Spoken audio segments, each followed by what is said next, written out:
bạn chữ nó cái về học bạn chữ giải họ từ trẻ trên trăm lần nhập chỗ thì thân trình của này cái về học bạn chữ giờ họ từ bạn chữ chỉ tôi nên luôn giờ cho lúc về học bạn chữ giờ từ number one purpose là giờ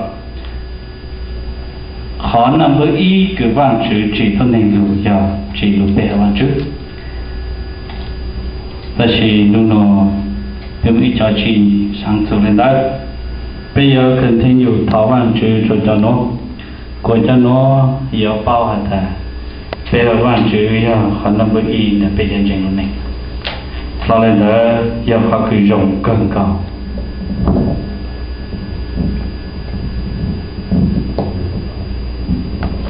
cái bây giờ bạn chữ giờ họ cứ rộng càng cao từ cái cứ rộng tạo ra về phèn của chị tao này vì là chàng về phèn của chị tao khá rộng bây giờ bao hay là rộng ta chỉ về của chị tao mình phải curious lên nó ha mình phải sáng ra vì là chàng tu cái rộng nó mà bây giờ bao ta chỉ về try very hard chỉ cực làm cơ dùng ở trong lo chuyện ô chỉ tao là ha nên vừa bao mà phải đi chứ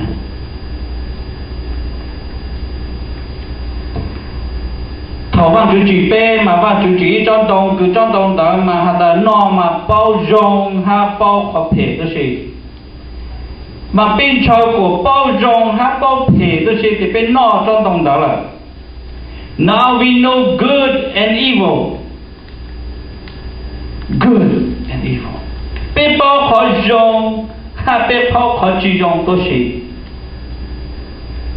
bên một problem có problem giờ bên bao khó dùng ta chỉ ô chỉ tao khó dùng bao khó thể ta chỉ thâu lên làm khó thể na is naturally will come giờ yêu ô khó thể truth to này mình cho cái ôn nào gì mình bảo tao nhỏ làm chế mình tự mình nhỏ ta nên chó tỏ nè mình bảo ba thì chó tỏ mà thấy cái đấy đó bây giờ mong lành mà bây giờ chú tu cái thấy cái đấy đó chỉ mà come right out your mouth without thinking chỉ tao sáng hay ta thấy đấy nè chứ khó thấy mà naturally will do it okay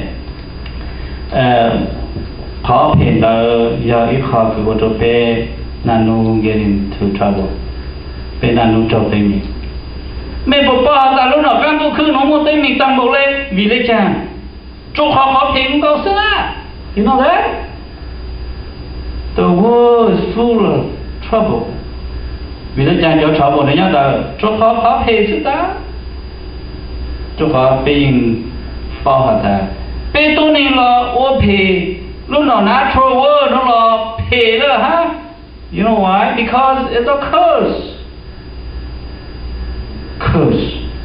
ít khó cho phòng pay đó là ha chỉ cho nên tao pay you know why there's earthquake there's tornado there's hurricane you know why is a California on fire cú tao cú bê cho tao nhà có cún đời nó chính để nó tồn tại cái này you know why chẳng muốn tỏ cho nó ai thấy một cú tăng bảo lên là ta xin nó nè bây giờ tao bảo cú nó có thể oh so hard cú lúc chơi chỉ mỗi cái đấy mà cú bơi tôm baby nãy xưa với cho tôm baby mà lúc chơi mà mà yên trai mà lúc chơi được cho tôm baby nó chẳng lúc chơi được cái này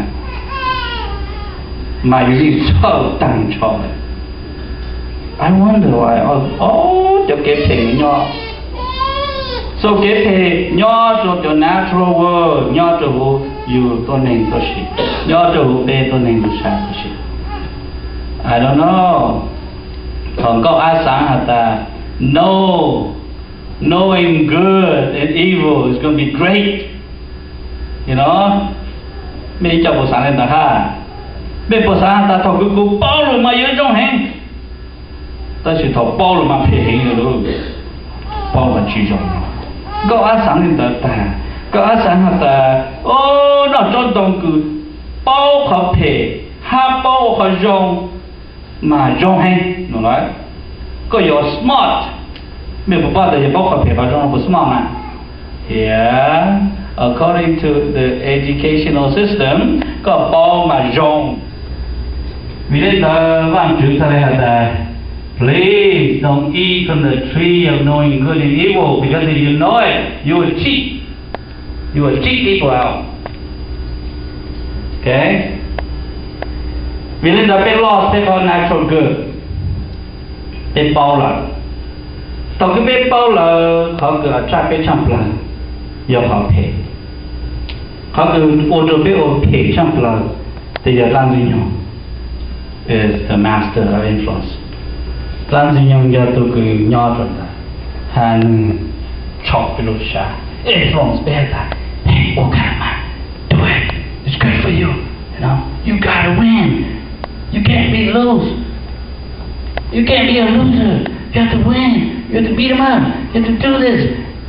You know, don't even love your wife. Your wife is a cheater. Thì mình cheater dùng bọn chế chế dùng một từ thì you sẽ lại một thing. Thế à, thế là nói là giờ làm gì những influence. Mấy bộ bao ta để thầu, mấy mong alo xa nhà cho bố mẹ. Ý là ta chịu à, còn là chỉ trong đó. Ý là okay. Alright? Two things better than you. Now let's read the Bible. Giờ mấy chị đừng của ta mua lên ta. Let's read the Bible, eh? Bible ta mua. Let's read Romans chapter 7, verse 14 to 25. Cú yên nhìn ở Anh Kít, hai mươi follow ô lô mông, cho cái kinh ở Anh Kít, cái chỉ hà lô Anh Kít. Okay, cho cứ cái lùm mông về nhìn lùm mông hát về cuối nhìn slowly, ta sẽ cuối má mà xài ô lùm mông sẽ xài ô tao tăng, này, okay, cho họ lùm mấy cái cho rong nhìn ha, hạ cứ xuống, để cuối nhìn ô lùm mông và lùm mấy cái này, Roman là do long trong sang đây có plow mông cho linh ngọc trí, cái gì này hay không? We know that the law is spiritual. People hata tu kita no yo sanjupli. I do not understand what I do. Which don't tao buat lan chile. For what I want to do, I do not do. Đâu phải rằng cái cú sơ sang ô cú hạt tu chinh ô. But what I hate, I do. Tại sao rằng cú tu cần cầu lên qua một ô cả là ha. And if I do what I do not want to do, I agree that the law is good. And if I do what I do not want to do,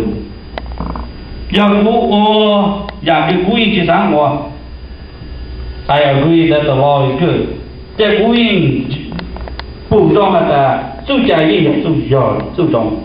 As it is no longer I myself who do it. Giờ cái đó như chỉ có của đảng, như chỉ có của tôi, but it is sin living in me. Ta chỉ như giờ cái số nhỏ tôi của cái số.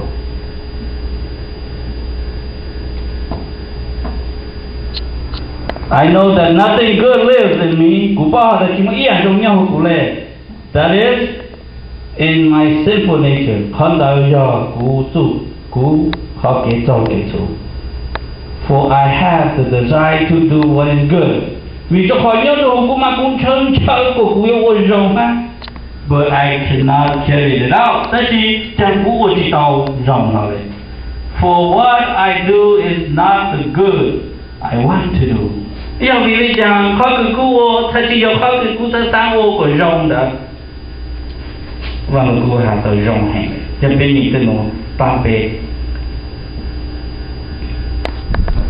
No, the evil I do not want to do. Ya khó chỉ khó phê cái cú tu chỉ sáng ổn là. This I keep on doing. Ta sẽ khó phê là chẳng cũng phê năng ổn này. Now if I do what I do not want to do, it is no longer I who do it.